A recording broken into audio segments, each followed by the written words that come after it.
Mlevët këtë shqiptaria me një thofër një konak. Jena shqiptar me emër, jena vlazën me gjak. Po thret Shqiponja, na gjuhën e vjetër. Jom Shqipni etnike, e nuk bona tjetër. Letnin Macedoni me Greqi e shkini. Se një dasëm e madhe, ka mu bon Shqipni. Gjakun e të parve, o shka se goriti. Jom Shqiponja lapit, Zahir Pajaziti. Bothir Ademi, Hamza Eluani. Kosov Tarunerin, Prekazi Glojani. Plot me pluma e kom qëndis jelekun. Jom Agim Ramadani bashkë me Sali Qekun. Muja e Beqa, Ntelat Sharkis. Jom frëndzim i Shqipës, arom e liris. Jom ushtar Kavaja e Tahir Sinani. Vim pe Shqipnije kur t'na thirë vatani. Besa, bes, besa e Gebelane. Besa, bes, besa e Gebelane. Për Kosovë, jetën e dojnë e lane. Për Kosovë, jetën e dojnë e lane. Besa, bes, besa e Gebelane. Besa, bes, besa e Gebelane. Për Kosovë, jetën e dojnë e lane. Për Kosovë, jetën e dojnë e lane. Përshëndetje të dashur miq dhe mirë se vini në episodin e dytë e Grid Roy Podcast. Pikë së pari, me që jemi në javën e shënuar të festave të nëntorit për gjithë shqiptarët, doja që nga zemra t'ju uroj të gjithë ju, të gjithë shqiptarëve, të gjithë atyre që ndjen veten shqiptar gëzuar të gjithë dhe viti tjetër na gjet të bashkuar në një shtet komb të shqiptarëve ku të mbrohen interesat e gjithë popullit shqiptar. Gëzuar. Në episodin e sotëm do ndalem në dy probleme. Problemi i parë ose çështja e parë, e cila nuk u pasqyrua siç duhet nga mediat e kapura të Paris, Tiranës dhe të sindikatës ndërkombëtare të krimit, është problemi i një interviste që dha kryeministri i Shqipërisë në një podcast të një gazete shumë të njohur austriake, Die Presse. Së dyti do të ndalem tek mënyra se si kontrollohet me dorë të hekurt me anë të disa idiotëve të dobishëm kontrolli i asaj që quhet tash të quajtur opozitë, se nuk është opozitë reale, është më shumë një trust kriminal që mbron interesa kriminale dhe familjare, për shkak se kërkohet që të mos lejohet asnjë hapësirë për askënd tjetër që të krijojë mundësitë dhe të bëjë opozitë reale.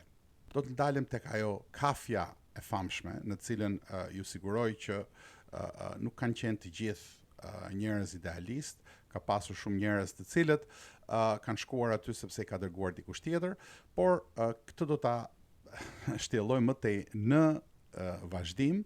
Pra, ju ftoj të ndiqni dy pjesë. Pjesa e parë është pjesa e diskutimit të mesazheve që dha kryeministri i Shqipërisë, Edi Rama, përfaqësuesi jon në botë, i cili në ditën e flamurit u paraqit sikur po shkonte të shihte ndeshjen e futbollit të djalit të tij, me atë lloj paraqitje u paraqit, ndërkohë që të gjithë tjerët ishin veshur në mënyrë shumë zyrtare.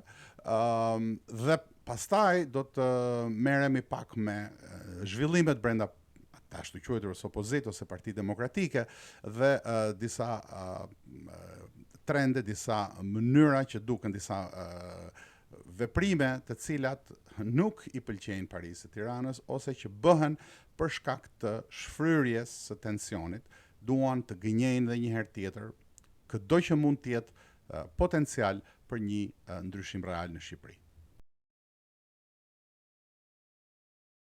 Do të filloj në fillim me intervistën e kryeministrit shqiptar në Die Presse.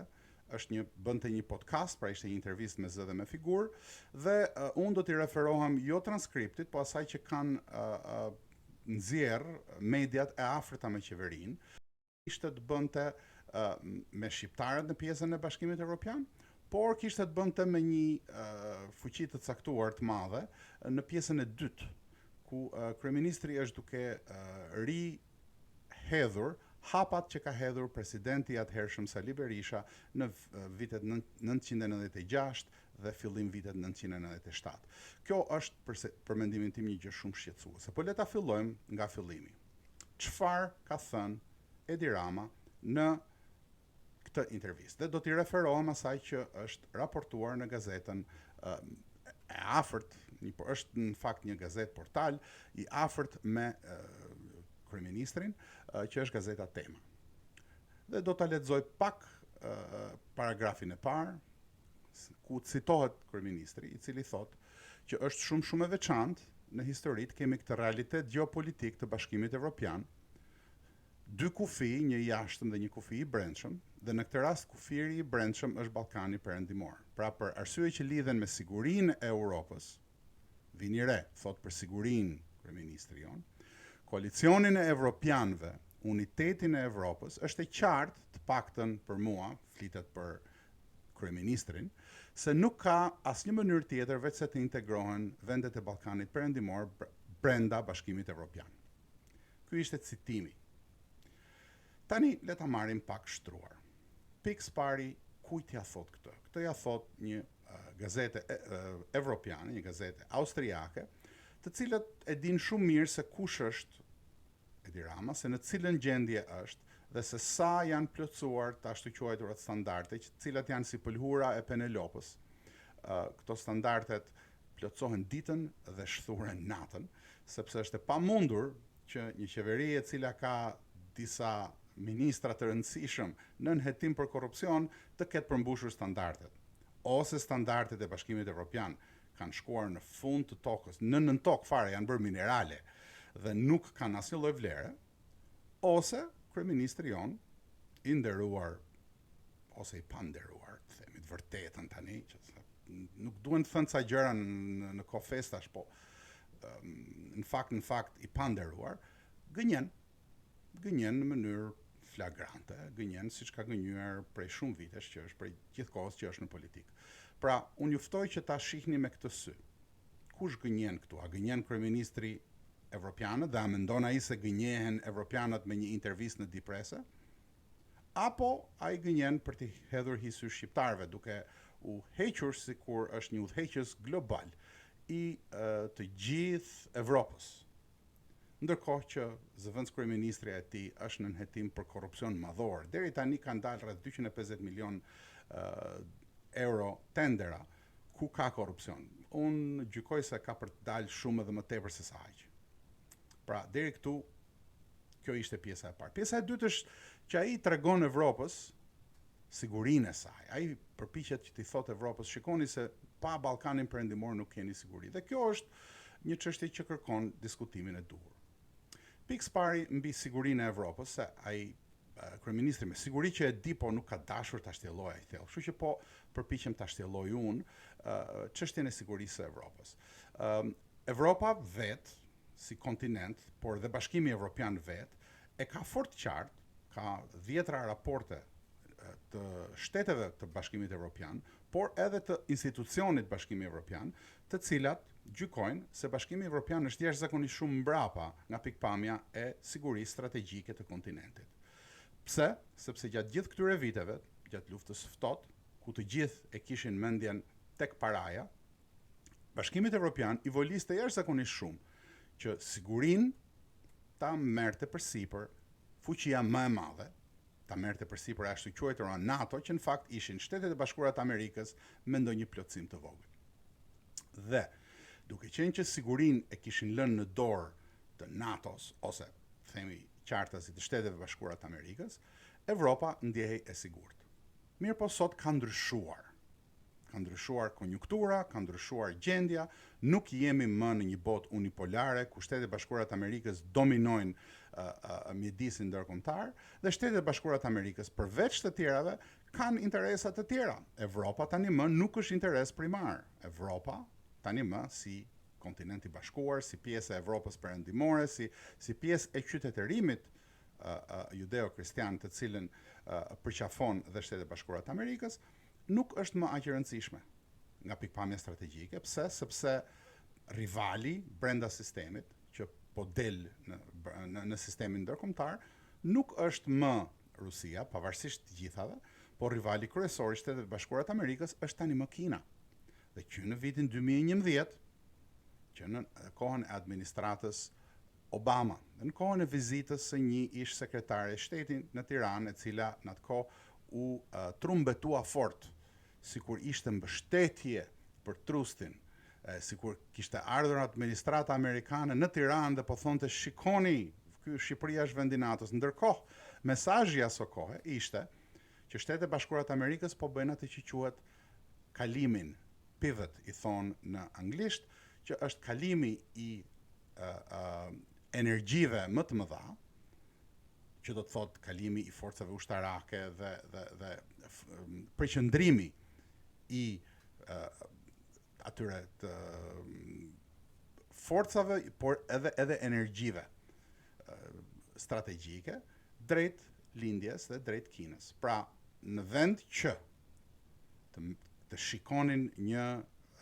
rival strategjik në Evropë, siç ishte Rusia, Rusia konsiderohej si është një fuqi e madhe për shkak të fuqisë ushtarake që ka, për shkak të armëve bërthamore e çdo gjë tjetër, por është kryesore për Shtetet e Bashkuara të Amerikës, që në vitin 2011 flasim, pa ardhur akoma presidenca Trump, që të kthehen syt, të kthehet vëmendja nga fuqizimi i Kinës dhe janë bërë shumë hapa nga pikpamja amerikane për ta penguar këtë ose për të mos lejuar Kinën që të bëhet një fuqi dominante në rajonin e lindjes së largët. Po kjo nuk është tema e këtij diskutimi, thjesht e përmenda këtë për t'ju thënë se si gënjen kryeministri shqiptar pa pikën e turpit. Më tutje, kryeministri shqiptar është shprehur se Evropa është feja e shqiptarëve. Mirë, po kryeministri shqiptar këtu bën një gaf shumë të rëndë, sepse ne shqiptarët nuk lidhemi nga feja, ne shqiptarët lidhemi nga përkatësia etnike dhe ne nuk kemi një fe të përbashkët, ne kemi disa fe dhe fet janë dytësore në vështrimin tonë, në kënd vështrimin tonë. Sigurisht që secili ka besimin e vet individual dhe shumica e njerëzve këtë besim e kanë seriozisht dhe marrëdhënien e tyre që kanë me Zotin e kanë reale. Por si shqiptar ne nuk kemi fe të përbashkët dhe aq më pak kemi fe evropianizmin. Evropianizmi është një ideologji e cila ka dështuar. Mos më dëgjoni mua, jo më pak se 3 ose 4 ditë më parë, studiuesi i njohur amerikan, John Mearsheimer, në një intervistë, në një podcast në Evropë, një podcast i cili transmetohet në Evropë, mund ta kërkoni në YouTube dhe do ta vendos lidhën poshtë që të shkoni dhe ta gjeni, ta dëgjoni nëse doni, është vetëm për ata që flasin anglisht fatkeqësisht sepse është fort e gjatë për mua që ta përkthej nga fillimi në fund, por me pak Google Translate mund ta gjeni se ç'thot thot John Mearsheimer. John Mearsheimer thotë që Evropa është në probleme të rënda. Në probleme të rënda sepse nuk ka fuqinë ekonomike, nuk ka fuqinë strategjike që të ruhet ushtarake, dhe ekonomia e saj varej nga shumë çka që nga shumë lidhje që kishin të bënin me Rusinë dhe tani më që Rusia është haptazi armik i Evropës. Ai nuk thot armik, ai përmend një fjalë tjetër që thot është helmëzuar marrëdhënia midis Evropës dhe është helmëzuar në të ardhmen e afërt e të mesme. Marrëdhënia midis Evropës dhe Rusisë, atëherë ne kemi një situatë në Evropë e cila është kritike dhe këtë e dinë edhe evropianët vetë. Ndaj, vjen një kokoroç shqiptar nga Tirana, të cilit i duket vetja diktatori plot fuqishëm i shqiptarëve, të cilit i duket vetja si njeriu më i mençur ndër shqiptarët, ose, ju ftoj ta mendoni, i cili ka hall shumë të madh. Dhe do ta diskutojmë se çfarë halli ka. Ose ka një hall shumë të madh, pra, mund të ketë një hall shumë të madh ky njeri që thot gjëra të tilla me të cilat çdo studius serioz e aq më pak një njeri që merret me shtetbërje, që është në brendi të gjërave, që ka informacionin e duhur, askush nuk e merr këtë seriozisht. Kjo është një tallje e madhe, por kryeministri ka një arsye pse e ka thënë këtë. Së treti, kryeministri tha diçka që duhet të kishte ngritur shumë antena në Tiranë, në Prishtinë, shumë më gjerë. Kryeministri i dërgoi një mesazh të drejtë për drejtë të gjithë atyre që kanë investuar për drejtësinë në Shqipëri. Do ta lexoj siç e kanë cituar në gazetën Tema.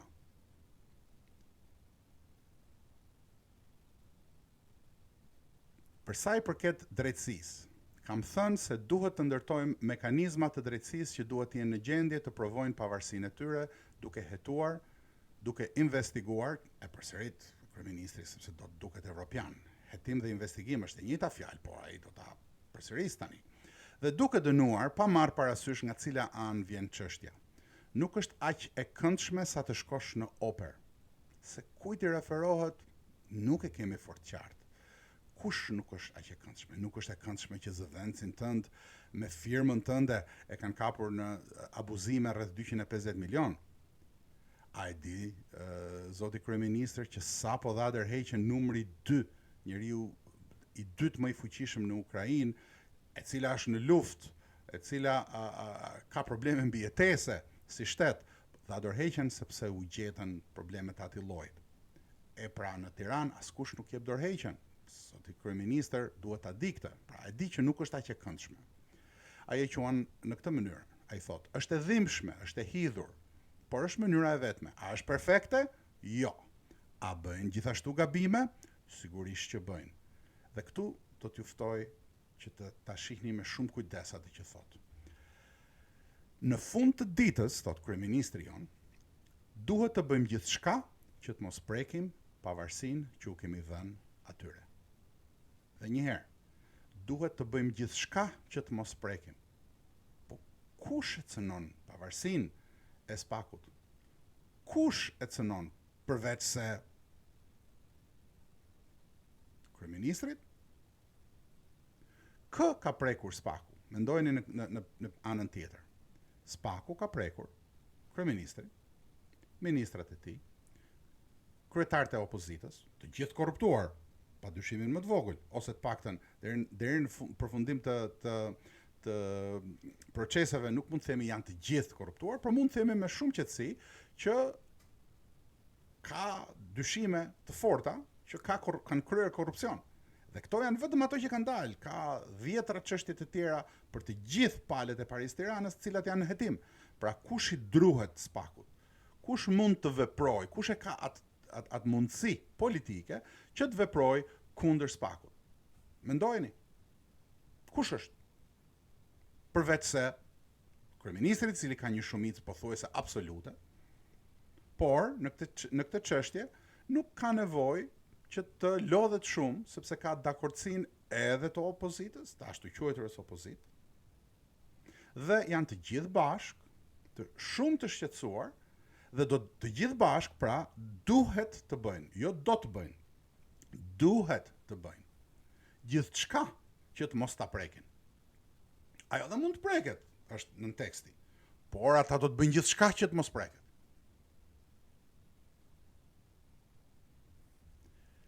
Pra, edhe një herë, këtu ka një mesazh shumë të fortë që i dërgohet të gjithë atyre që kanë investuar fort për drejtësinë e re në Shqipëri. Kush janë këta? Pikë parë janë Shtetet Bashkuara të Amerikës. Dhe kjo na tregon se sa keq i ka punët kryeministri jon me Shtetet e Bashkuara të Amerikës.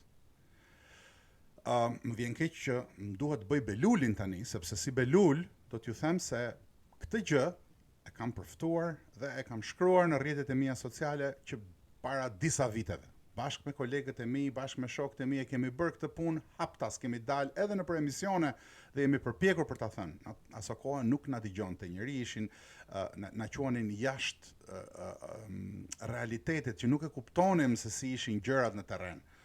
Të gjithë kishin hallin e përditësisë, të gjithë kishin hallin si ta kalojmë problemin e sotëm. Dhe nuk shihnin pak më larg ajo që po ndodhte nën hundën e tyre, që ishte një marrëdhënie tejet e vendosur midis hajnave të Parisë së Tiranës dhe atyre që kontrollojnë një pjesë jo të pakonsiderueshme, një pjesë fort të madhe të drejtësisë në Shqipëri. Dhe në fakt, çdo shtet që nuk kontrollon drejtsinë e vet plotësisht është një shtet që ka një problem shumë të madh, se drejtësia është limfa e çdo shteti. Mirë po këta nuk e kanë shtetin për të mbrojtur interesat kombëtare. Këta nuk e kanë përdorur shtetin për interesat kombëtare. Këta e kanë shtetin si bank, këta e kanë shtetin si vend hajnash, si vend mbledhje hajnash. Këta e kanë shtetin për të përfituar për vete. Mirë po tani që ju ka rënë me nderja ngushtë, si thot populli, tani që ju ka parë pak ujë ajo gjëja, tani ata janë të shqetësuar dhe do të bëjnë gjithçka që munden që të mos ta cënojnë në pavarësinë. Gjithçka munden që të mos ta cënojnë pavarësinë. Unë mendoj që kjo është një pikë kyçe kthese, ky është një mesazh i drejtë për drejtë që i çohet Shtetet Bashkuara të Amerikës, po dhe aleatëve të tyre, sepse mos mendoni që për sa kohë që zoti Rama del dhe thotë që unë jam evropian, unë dua Evropën, do hym në Evropë në vitin 2030, udhëheqësit e Evropës Bashkuar, për te atyre, mos shihni ata burokratët që vinë në Shqipëri, që vinë në Tiranë. Ata kanë interesa krejtësisht, ata janë burokratë. Ata nuk kanë tagër politik. Tagri politik në fund vendos, sidomos kur flitet për çështje gjeostrategjike. Pra, ka një argument që nëse Shqipëria rrezikohet të dalë nga sfera e ndikimit nga sfera e ndikimit perëndimor, do thoja unë, më gjerë se sa evropian, të bëhet një lëvizje e fundit që të hynë disa vende, jo vetëm Shqipëria, të hynë në Bashkimin Evropian. Po kjo do të ishte një hyrje me shumë cene. Pra, premtimi është bosh, është premtim pa asnjë lloj të ardhmeje, për shkakun kryesor se Evropa nuk dihet a do ekzistojë vetë, a do të jetë vetë mekanizmi kryesor ku do të bazohet vendimarrja, dhe së dyti edhe në ekzistoft, edhe në u transformoft në diçka të re. Vendi i Shqipërisë nuk është në Evropë, nuk është në këtë Evropën e Bashkuar, sepse ka interesa të tjera sa do të mundohet të gënjej kryeministri jon, aty ka disa faktorë të cilat nuk i plotësojnë dot këta. Këta nuk punojnë për njerëzit, këta nuk punojnë për ne. Këta kanë punuar për vete dhe tani mendojnë që do të fshihen në Evropë. Edhe këta vetë nuk duan të hyjnë në Evropë, se kur hyjnë aty pastaj ka ca mekanizma kontrolli që ju nxjerrin palarat. Këta duan që edhe ti të vjedhin, edhe ti kenë marrë të gjitha paratë, edhe ti kenë çuar të gjitha paratë, edhe të hiqen sikur janë këta të borgjezia e re që ka dalë nga post-komunizmi ose nga tranzicioni post-komunist, duan të bëjnë edhe atë, por edhe të thonë që ne ju futëm në Evropë, ne ju asollëm lirinë e të tjera. Pra, kjo intervistë ishte jashtëzakonisht shumë e rëndësishme dhe nuk u trajtua pothuajse fare. Nuk u mor kush me të, sepse në mediat e Parisë të Tiranës u dha një lajm siç e ka quar kryeministria. Unë besoj që të gjitha lajmet, i pash kudo që kishte dalë njësoj. Unë mora pjesën e gazetës Tema për të mos lënë asnjë lloj shkaku askujt që të thotë që pas ke marrë syri.net, po të gjitha e kishin në të njëjtën mënyrë, në të njëjtën formë, janë të shpërndahen në mënyrë qendrore, që është mënyra e komunikimit, dhe të gjitha gazetat pa asnjë lloj filtri i botojnë ashtu siç u vinë, sepse të gjithë pronarët e tyre janë praktikisht në ndikimin e qeverisë, sepse pronarët nuk i kanë as gazetat, as televizionet për të informuar shqiptarët, por i kanë për të marrë një tender, për të pasur një armë në dorë që kur t'ju prishin interesat pronarëve, interesat e ngushta, mund të jetë thjesht çështje një leje ndërtimi për një pallat, kaq është interesi. Kur ju prishin ato, atëherë fillohet dhe dalin emisionet investigative e të tjera. Pra, praktikisht në shumicën e vet, me përjashtime shumë të rralla, mediat në Shqipëri janë organe gjobdhënëse ose organe të cilat propagandojnë për hesap të pronarëve të tyre dhe të sindikatës ndërkombëtare të krimit që kontrollojnë gjithçka në Shqipëri. Ndaj dhe unë mendoj që kjo dalje e kryeministrit duhet diskutuar, duhet mbajtur në vëmendje, sepse me këtë kryeministri, me këtë dalje, kryeministri është afruar veprimeve të ish presidentit Berisha në vitin 96-97. Mos harroni që ish presidenti Berisha refuzoi një zëvendës asistent sekretar. E refuzoi. Ndërkohë që kërkesa që i bëhej ishte relativisht jo fort e pa arritshme. E refuzoi sepse nuk kishte besim tek marrëdhënia e tij me Shtetet e Bashkuara të Amerikës në atë pikë.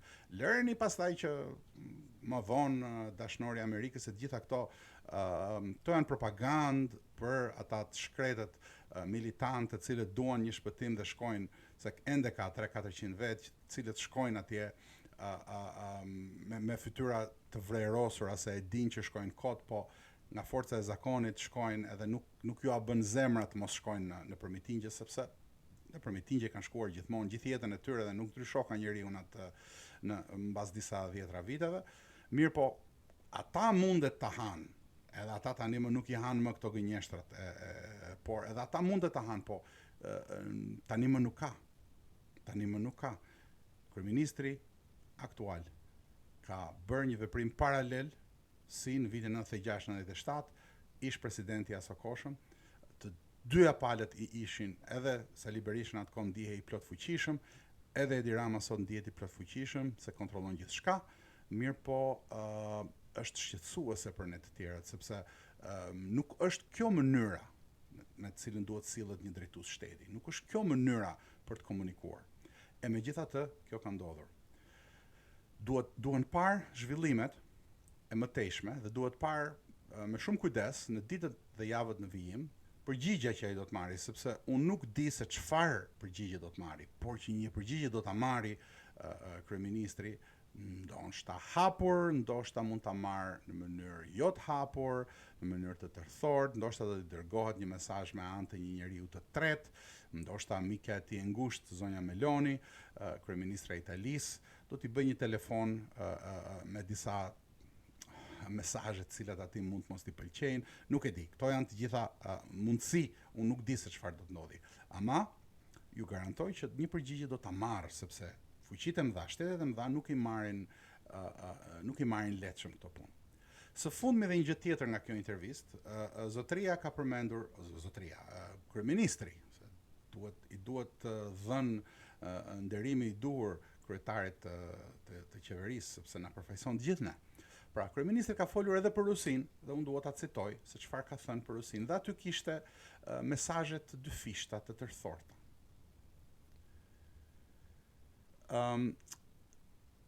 Ja pra, ku kryeministri thotë, kur bëhet fjalë për ne, mendoj se ne jemi shumë të vegjël për të zgjedhur. Pra duhet të flasim me të gjithë dhe të jemi në gjendje të kuptojmë sa më shumë të gjithë. Kur bëhet fjalë për Rusinë, kemi një marrëdhënie shumë të veçantë për shkak të një historie shumë të veçantë. Jemi ndarë me Rusinë në vitin 1960 sepse ne donim të ruanim Stalinin, ata donin të çliroheshin nga Stalini. Dhe kjo ndodhi, ne ruajtëm Stalinin, jo Bashkimin Sovjetik për 30 vitet e ardhshme. Dhe kjo krijoi një pakënaqësi shumë të madhe në psikologjinë e popullit ton për rusët dhe Rusinë. Prandaj pas 35 viteve të themi jetë demokratike, nuk kemi pasur kur një vizitë në Rusi dhe nuk jemi vizituar nga Rusia. Dhe sinqerisht nuk na mungon. Tani, kjo pjesa e fundit ishte pjesa ku kryeministri sigurisht që do ta mbuloj veten e tij, nuk do që të dalë tërësisht pro-rus. Mirë po, unë e lexoj këtë pjesë të intervistës tij në këtë mënyrë. Kryeministri thotë që ne nuk kemi ndonjë problem të madh. Ne jemi të vegjël dhe duhet të dëgjojmë të gjithë. Ne nuk kemi mundësi që të zgjedhim, ne nuk e kemi luksin që të zgjedhim. Po këtë zgjedhim midis kujt, zoti kryeministër? Midis agjendës së Putinit dhe agjendës së Evropës? Midis agjendës së Putinit dhe agjendës së Shtetit të Bashkuara të Amerikës? Midis agjendës së Kinës dhe agjendës së Shtetit të Bashkuara të Amerikës? Kujt i referoheni? Cilës agjendë i referohesh? Dhe këtë kryeministri e lë var, e lë në tel, që të thahet, që ta zer era, nuk kuptohet më mirë. Mirë po këtu ka diçka që në gjuhën diplomatike kërkon një shpjegim të mëtejshëm. Pjesa e dytë, kryeministri thotë që ne problemi që kishim me Rusinë nuk është problemi historik, nuk është problemi që Rusia është aleatja më e madhe e armiqve tanë më të mëdhenj në rajon. Nuk është fare ky problemi që Rusia nesër do të firmoste për coptimin e Shqipërisë. Nesër, jo më larg. sepse Rusia ka interesat e veta në Ballkan dhe sigurisht që do të i ndjek ato interesa me forcën më të madhe. Por thot problemin, thot ne nuk e kemi me Rusin. Ne problemin e patëm, nuk e patëm me Rusin. Gjë që nën kupton që ne Rusin e deshëm. Ne e patëm problemin me Stalinin. Stalini ishte problemi. Dhe duke qenë që Stalini ishte problemi, tani që Stalini nuk është më, kemi pasur 30 vite demokraci, nuk kemi pasur asnjë vizit, por fakti që përmendet që nuk kemi pasur asnjë vizitë të ndërsjell, ndoshta do të thotë që kryeministri është duke i dërguar një mesazh Rusisë dhe duke i thënë që trokisni në derën tonë, se dera jonë mund të jetë e hapur së shpejti. Sepse për çfarë arsye e përmend faktin që ka 30 vite që nuk ka vizita të ndërsjella. Pse nuk përmend kryeministri faktin që ambasada ruse në Tiranë është një nga më të mëdhat? Pse nuk përmend kryeministri që prej fillim viteve 2000 ka një sasi të caktuar studentësh që diplomohen nëpër universitetet ruse dhe të cilët kthehen në Shqipëri? Pse nuk e përmend ai që disa prej tyre i ka në nivele të larta qeveritare? Pse nuk e përmend këtë? Si ta kuptojmë këtë nga kryeministri? Unë mendoj që kjo, nga pikpamja profesionale, kërkon një zhvillim të mëtejshëm, kjo kërkon informacione të mëtejshme, duhet pyetur kryeministri, por ne shqiptarëve nuk na e tha. Transparencën me ne nuk e bëri. Këtë mesazh ja dërgoi të huajve. Dhe ky mesazh është një mesazh i cili e çon Shqipërinë në një gremin jashtëzakonisht të rrezikshme. Duke i thënë të huajve, pra ai interesin e vet e ka vënë përpara interesit shqiptarëve. Ai është duke thënë që unë jam i gatshëm të bashkëpunoj me Rusinë ose edhe me Kinën, me të cilën është përpjekur të krijojë lidhje. Për sa kohë që më rrezikohet pushteti mua. Mirë po, ky është i njëjti personazh, këta janë të njëjtët personazh që në vitin 1999 kanë nënshkruar atë dokumentin e famshëm ku Shqipëria praktikisht ka humbur një pjesë të konsiderueshme të sovranitetit vet. Dhe të gjithë këta me shumë dëshirë dhe me shumë dashamirësi ndaj agjendës evropiane e kanë nënshkruar dhe e dinë se kush është ai dokumenti. Të gjithë këta e dinë se çka kanë nënshkruar, të gjithë këta e dinë se çka kanë bërë. E po tani u zgjuan këta në momentin kyç ku po ju kapen të gjithë miqt dhe shokët, hajdut, e gjeti ky që të bëjë një intervistë ku përmendet Rusia. Këtu ka shumë çka që është një drithie. Dhe kjo kërkon të sqarohet pak më tej. Për më tepër, pjesa e fundit e cituar në gazetën Tema është pjesa ku vërtetohet e gjithë kjo. Sepse kryeministri merr përsipër si gjithmonë me kokoroçërinë e vet, t'i jap këshill Evropës se çfarë duhet bëj. Dhe kryeministri thot, kur bëhet fjalë për Bashkimin Evropian, mendoj se Bashkimi Evropian duhet flas me Rusinë. Duhet flas me Rusinë? Duhet bëj marrëveshje me Rusinë? Prisni ka dhe më. Dhe nuk duhet të vazhdoj të delegoj politikën e vet të jashtme në Washington, sepse në fund të ditës Rusia është fqinj i Bashkimit Evropian. Jo fqinj i Shtetet Bashkuara. Është dhe ignorant i shkreti kryeministri jon. Nuk e di që Rusia dhe Shtetet Bashkuara të Amerikës ndajnë një kufi në Alaskë. Nuk e di, po s'ka gjë, le ta mësoj. Jam mësoj unë këtë. Që Shtetet Bashkuara të Amerikës dhe Rusia ndajnë një kufi në Alaskë. Dhe kryeministër, lutem, rishikoni hartat tuaja. Rishikoni sepse keni rënë në nivelin e Flamurnokës dhe të Skënderbeut, 28 nëntorit që të ngritjes së flamurit në Vlorë. Rishikojni, zoti kryeministër, sepse ka kufi midis Shtetet Bashkuara dhe Rusisë. Ekziston. Është në hartat botërore prej shumë vitesh. 10 vitesh, dekadash. Pra, mesazhi që kryeministri jon, i cili nuk e pas kishte ditur që ka kufi midis Shtetet Bashkuara dhe Rusisë, mesazhi që ky jep Evropës është mos i besoni Shtetet e Bashkuara të Amerikës. Rusia është fqinji juaj, jo Shtetet e Bashkuara, mos ja lini politikën e jashtme atyre. Atëherë, del pyetja, mos ndoshta i gjithë mesazhi i mëparshëm tani më vërtetohet, sepse për sa kohë nuk është që do ta dëgjoj njëri këshillën e kryeministrit tonë të nderuar në Evropë ose të panderuar. Nuk do ta dëgjoj njëri keni bindjen për këtë punë. Por të keni gjithashtu bindjen se ky ishte një mesazh i drejtë për drejtë dhe ky mesazh është përftuar dhe ky mesazh do të marrë një përgjigje. Nuk kanë kohë të merren me të drejt për drejt tani, por unë mendoj që brenda ditëve dhe javëve të ardhshme do të kemi një përgjigje dhe ajo përgjigje do të vinë në mënyrë diplomatike, se sigurisht nuk ka aq vend të caktuar zoti kryeministri Joni që të merret njëri me të personalisht, por unë mendoj që një përgjigje diplomatike ai do ta marrë dhe do ta marrë jo fort larg. Dhe mund të marrë edhe përgjigje të tjera. Kështu që ja vlen që ky fakt të evidentohet, ndaj dhe unë e nxora sot këtu, ndaj dhe unë e solla këtu para jush, sepse është diçka që nuk është diskutuar ashtu siç duhet.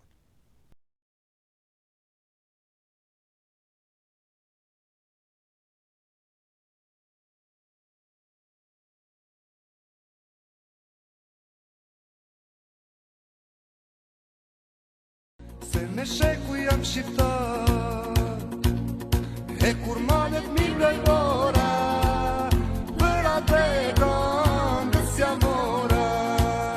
E kur malet mi lojbora, për atë e këndës jam mora.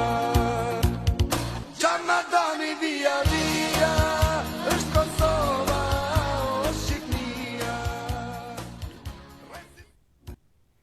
Tani t'i kthehemi çështjes së dytë, që është çështja e mënyrës se si funksionon e ashtu quajtur opozit. Për këtë çështje dua të ju vend dukje disa gjëra të cilat formojnë një paradoks.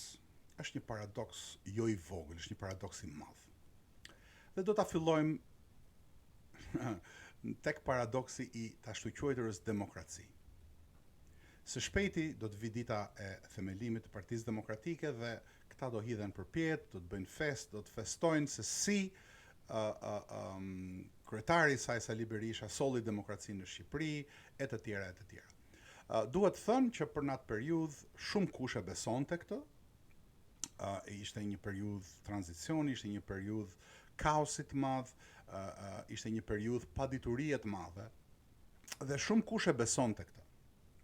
Dhe u kujdes jashtëzakonisht shumë kryetari i saj, Sali Berisha, që të ishte në qendër të gjitha ngjarjeve, në mënyrë që mos kishte narrativ tjetër. Pra kapi narrativën, atë që ishte narrativa, dhe sot shumë kush beson që demokracinë e solli Sali Berisha me Partinë Demokratike.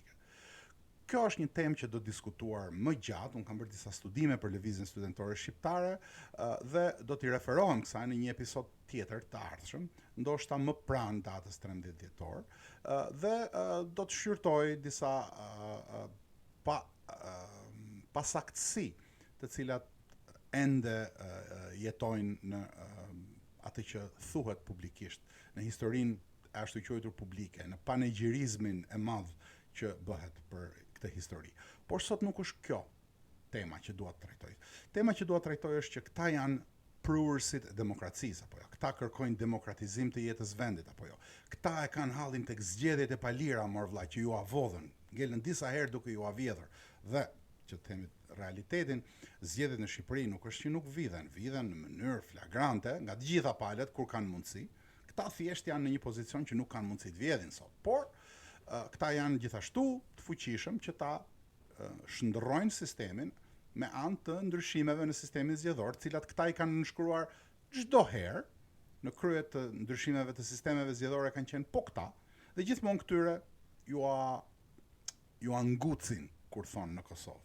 Ju angucin sepse nuk janë të aftë që t'i mbrojnë votat e tyre, ose ka aq shumë dhunë zgjedhore në Shqipëri sa këta nuk munden. Këta janë njerëzit e demokracisë, këta nuk merren dot me dhunë. Pavarësisht se në zgjedhjet e vitit 2013 kur këta humbën kandidati I tyre e vrau atë komisionerin. Ditën e zgjedhjeve kanë harruar njerëzit, po s'ka gjë, e vrau. Ishte një 4 vjet deputet I opozitës ai. Menjëherë sapo erdhi në fuqi zoti Rama. Po kjo tani është harruar, nuk ka më rëndësi. Këta janë, po e marrin për të mirëqenë që këta duan demokratizimin e jetës vendit, këta duan demokracinë e vërtet vlla. Këta duan të demokratizojnë Shqipërinë dhe janë shumë të shqetësuar që të gjitha pushtetet kanë rënë në dorë të diktator duqes së Surrelit, siç e quaj unë nganjëherë me një nofk popullore. Shumë mirë. Një parti e tillë duhet ishte pasqyruese e çdo lloj ideje opozitare. Duhet ishte një parti e hapur, duhet ishte një parti që të kishte një ide të qartë, ideale të qarta, dhe njerëzit që militojnë në të ishin njerëz besnik të atyre idealeve, apo jo? Mirë, po çfarë ka ndodhur këtë javë? Këtë javë ndodhi një diçka që vetëm në Shqipëri mund të ndodhë, të bëhet lajm publik I madh, dhe që është, po të mos ishte dramatike, do të ishte qesharake. Një dikush, një njeri që ka bërë dhe burg, se ka gënjur për ca gjëra, të paktën me vendim gjykata ai ka bërë burgun, pavarësisht se në realitet gjatë kohës së burgut ai pati mundësinë që në 9 muaj më duket ishte që bëri burgun zotëria, të bëj 2 operacione plastike, të vendos flokë, se ke parasysh kur jenë burg, nuk mund të jesh edhe pa flokë tani. Unë kanë filluar të mbien flokët nesër pas nesër, unë nuk mund të bien burg, çado që të bëj unë s'mund të fusin burg pa flokë. Si shkon tjetri pa flokë në burg. Kështu që ai e kishte një të drejtë morale që në burg të kërkonte që të mbillte flokët dhe I mbolli. Shumë mirë bëri që e bëri këtë punë, se e hoqi një hall të madh që kishte populli shqiptar për të. Tani më ai ka flokët shumë mirë. Por edhe një ndërhyrje tjetër kozmetike, me sa thon mediat, pra 2 herë ka të shkruar, ka rekorde të shkruara që është shtuar 2 herë në spital për ndërhyrje kozmetike zotëria. Pra ky zotëria tani është prursi I ideve të reja. Ky është sjellsi I demokratizimit. Mirë, po ky zotëria, me sa duket, e ka parë që vaji kandilit të kryetarit të trustit ka përfunduar. Dhe sigurisht që duke qenë njëri jashtëzakonisht shumë idealist, që I beson të njëjtave ide, pavarësisht se sa vjeç ka kryetari, se sa vjeç është kryetari I partisë. Nuk ka lidhje. Ata I bashkon ideja. Ai ka mbledhur për kafe disa njerëz të cilët në zgjedhjet e fundit ishin të votuar. Dhe këtu është, po të mos ishin këta njerëz, disa nga këta njerëz me një lloj cilësie njerëzore, nuk do isha ndalur në këtë aspekt, sepse ky është një aspekt qesharak, ky është një aspekt I cili bëhet meme në rrjetet shoqërore, në rrjetet sociale, dhe aq le të qesh rinia me ta, sepse aq meritojnë. Mirë, po problemi këtu nuk është as ky zotëria që I mblodhi për kafe, as gjysma e njerëzve, 2 a 3 që ishin atë takim, I di unë që kanë shkuar aty për të dëgjuar, që janë spion të njërit apo tjetrit, kanë lidhje shumë të thella me drejtuesit aktual të Partisë Demokratike, me drejtuesit e Trustit, kështu që është e pamundur që ata të tradhtojnë Trustin, pra kanë shkuar aty për të dëgjuar, kanë shkuar aty për të raportuar, siç ndodh zakonisht, ku shumë kush vjen për të raportuar, merr shënim dhe menjëherë sa del prej aty shkon tek zyra e kryetarit përjetshëm dhe raporton një me një tëk. Pra, përveç këtij fakti që unë mendoj që kushdo që organizon një të ashtu quajtur kafe të tillë, duhet ta kishte marrë parasysh, po themi se e kanë marrë parasysh. Tani, problemi ku qëndron? Problemi qëndron që kjo kafja u dekonspirua. U dekonspirua dhe u përdor në një mënyrë ose një tjetër. Ndoshta edhe me shumë spekullim brenda. Unë nuk jam në Tiranë, kështu që nuk mund ta di se sa është shkalla e spekullimit nga ana e kundërshtarëve të ashtu quajtur ose opozit. Pra, nuk e përjashtoj fare që ka një spekullim të frikshëm. Në Tiranë çdo gjë shkon. Në Tiranë çdo gjë dhe e kundërta e saj ekzistojnë në të njëjtën kohë. Nuk ka asnjë problem ajo punë. Në Tiranën e Paris, çdo gjë është e kundërta e saj dhe anasjelltas në të njëjtën kohë, pa asnjë lloj problemi. Të njëjtët njerëz që dje kanë bështyr, sot e lëpin dhe thonë sa e mirë është. Nuk ka problem ajo punë. Por, problemi është që çfarë po përpiqen të bëjnë këta me këtë. Pra, janë 2 çështje të cilat unë do t'i ngre këtu, që evidentohen nga ky ashtu quajtur samiti I kafes. Samiti i kafes evidenton dy frikra që ka paria e Tiranës. Dhe në veçanti ata që zaptojnë opozitën, vendin e opozitës sot. Frika tyre e parë është që mund të dalin, pavarësisht se kanë lënë tokë djerrë, sistemi është përpjekur fort që të djegë çdo kënd që ka potencial ose kishte potencial për të qenë njëri tamam. Nëse dikush është i shkolluar mirë, nëse dikush është i artikuluar mirë në publik, nëse dikush mediatikisht ngjit tek njerëzit, këta përpiqen me të gjitha llojet dhe format e ndryshme për ta blerë, për ta futur në vath dhe përdorin metoda jashtëzakonisht shumë të sofistikuara, pavarësisht se e kanë pak më të thjeshtë se kontrollojnë çdo lloj mjeti mediatik. Por këta përdorin metoda jashtëzakonisht të sofistikuara. Është një metodë që në Amerikë quhet RICE, R-I-C-E, kanë marrë si zakonisht në gjuhën angleze amerikane, merren germat e para të fjalëve dhe i pari është rishfeti, R-ja, jepet rishfet këtyre, pra ju ofrohet diçka, ju ofrohet një salcice dhe në momentin që këta e kafshojnë salcicen, këta pastaj bëhen të blerë sepse ajo salcice i mban var dhe i mban ngjitur se kanë ngrënë të ashtu quajtur në luk çorp të prishur. E dyta është ideologjia, këta përpiqen që ti ideologjizojnë njerëzit qysh herët, prandaj janë kampingjet, prandaj janë forumet rinore, që të merren njerëzit dhe të farktohen ideologjikisht me ideologjinë shterpe të tyre, pavarësisht se nuk ka asnjë lloj logjike, pavarësisht se asnjëri për tyre nuk e beson. Të rinjve ju ushqejnë këtë dhe i ushqejnë, i stërvisin më mirë të themi, se është tamam stërvitje është, kjo është sikur këta të jenë në një shërbim inteligjencë, këta i stërvisin njerëzit që të mendojnë në mënyrë të caktuar. Kjo është mënyra e dytë.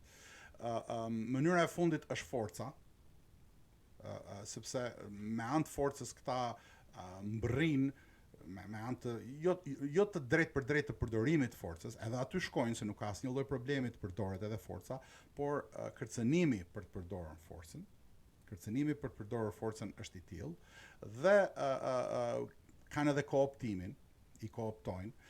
Pra, të gjitha këto lloj mënyrash, metodash, këta i përdorin në mënyrë që të heqin qafe çdo kënd që mund të ishte potencial për të përbërë ndryshimin në Shqipëri. E kanë mësuar nga i regjimi më parshëm, i cili kishte plane fort qarta, kishte plane për vrasjen e kuadrove, të cilët mund të shërbenin, që kishin një prejardhje deri diku jo të drejt për drejt nga familjet komuniste, kishte një plan, i cili është mediatizuar diku rreth viteve 2000, kanë dalë dhe emrat e njerëzve në fushat ndryshme që duheshin eliminuar në mënyrë që të mos i lihej gjë nëse binte sistemi, të mos ngelte njeri që të mbante shtetin.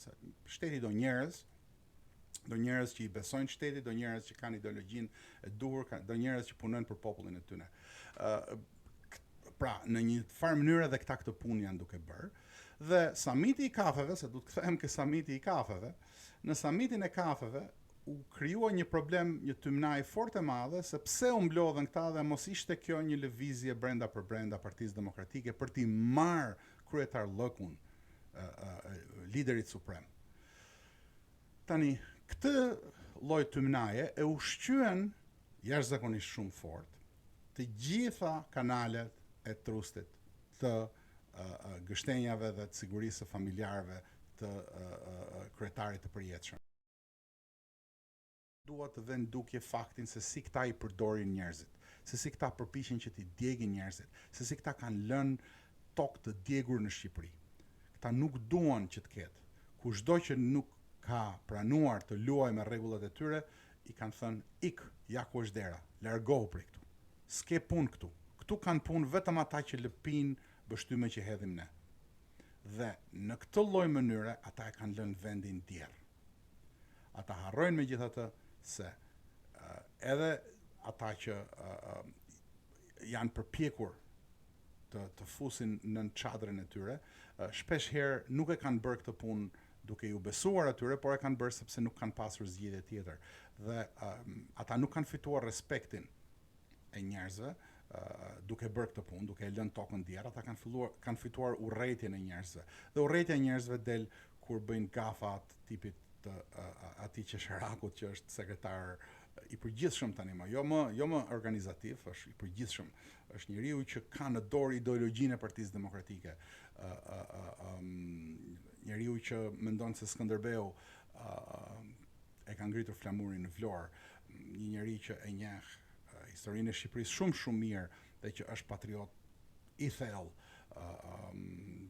i paras dhe i vjedhjes publike.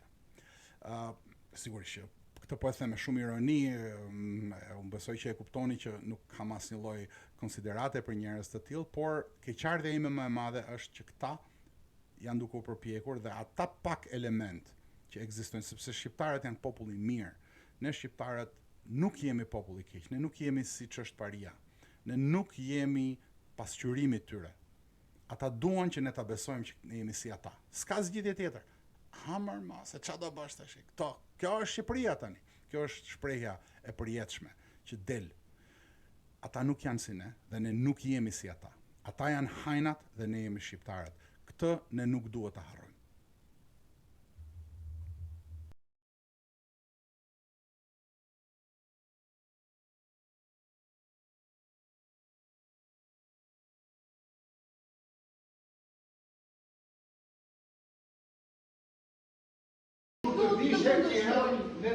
Unë herë nuk jam e punësuar te partia jote.